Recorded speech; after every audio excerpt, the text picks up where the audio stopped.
Semoga Tuhan beserta kita sekarang dan selama-lamanya. Inilah Injil suci Tuhan kita Yesus Kristus menurut Lukas. Dimuliakanlah Tuhan.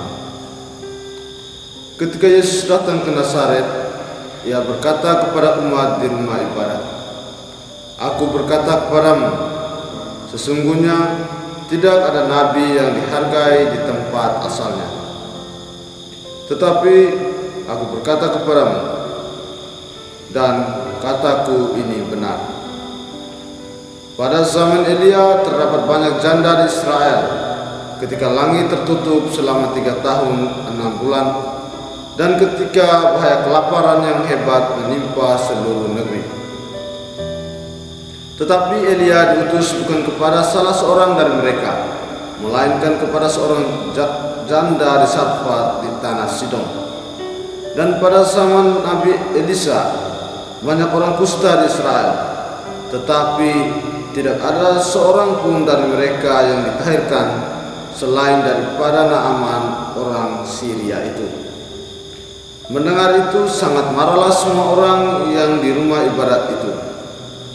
Mereka bingung, lalu menghalau Yesus keluar kota dan membawa Dia ke tebing gunung tempat kota itu terletak untuk melemparkan Dia dari tebing itu.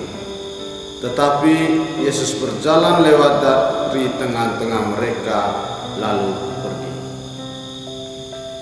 Demikianlah sabda Tuhan. Terpujilah Kristus.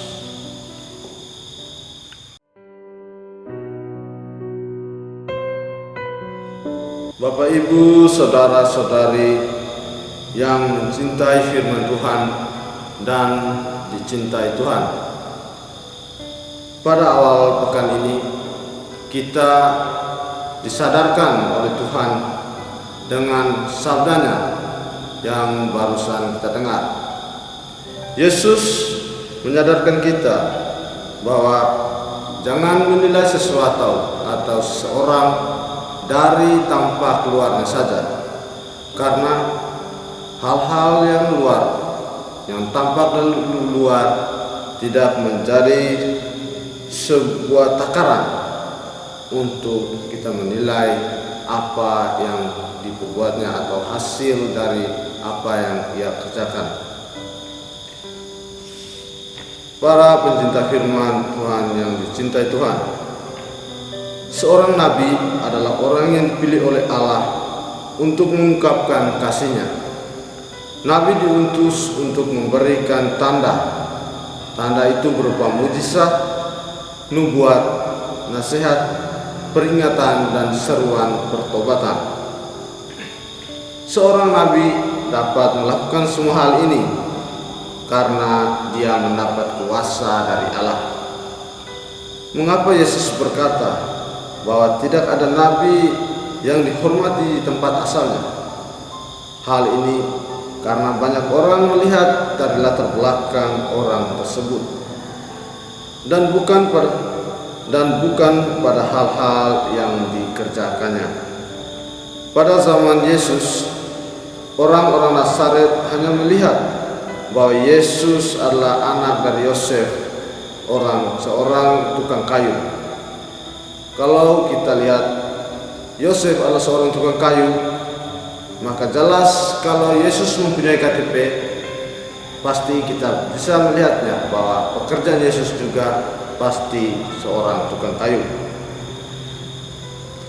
Seorang anak dari seorang tukang kayu mana mungkin mempunyai kekuasaan yang besar? Apalagi orang-orang juga mengenal saudara-saudara Yesus yang saat itu mereka hidup bersama. Karena itu mereka menolak Dia. Namun Allah telah memilih Yesus untuk mengungkapkan kasih-Nya. Saudara-saudari yang terkasih dalam Tuhan, kita pun telah dipilih oleh Allah untuk menjadi anak-anak Allah melalui pembaptisan. Berarti kita pun mendapat kuasa dari Allah untuk menjadi anak-Nya dan dalam mengungkapkan kasih Allah kepada sesama.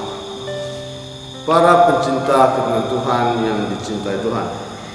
Dalam kehidupan kita sehari-hari, kita pasti pernah bahkan sering melakukan hal yang dilakukan orang Nazaret pada zaman Yesus. Kita sering sulit untuk melihat dan mengakui keterampilan, kelebihan, kesuksesan, dan kepandaian sesama kita.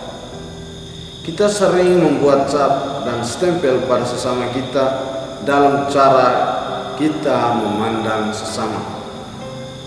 Ketika sesama atau teman kita memiliki kehebatan, kelebihan, atau kesuksesan di dalam karirnya, kita sering tidak mampu menghargai dan memuji atau memberi apresiasi kepada mereka yang berhasil. Terkadang rasa iri membuat kita sulit mengakui orang lain yang lebih hebat dari kita. Para pencinta firman Tuhan yang dicintai Tuhan, di akhir permenungan ini saya mengajak kita di masa Prapaskah ini adalah masa di mana kita mengevaluasi diri, kita membenah diri, menata diri, agar kita boleh menyambut hari Paskah nanti dengan hati yang bersih. Yang kedua, mari kita berjuang untuk menghilangkan rasa iri dan dengki yang ada pada kita masing-masing, agar hati dan jiwa kita tidak dikerdilkan, supaya kita mampu mengakui kelemahan kita dan kelebihan orang lain. Semoga Tuhan membantu kita. Amin.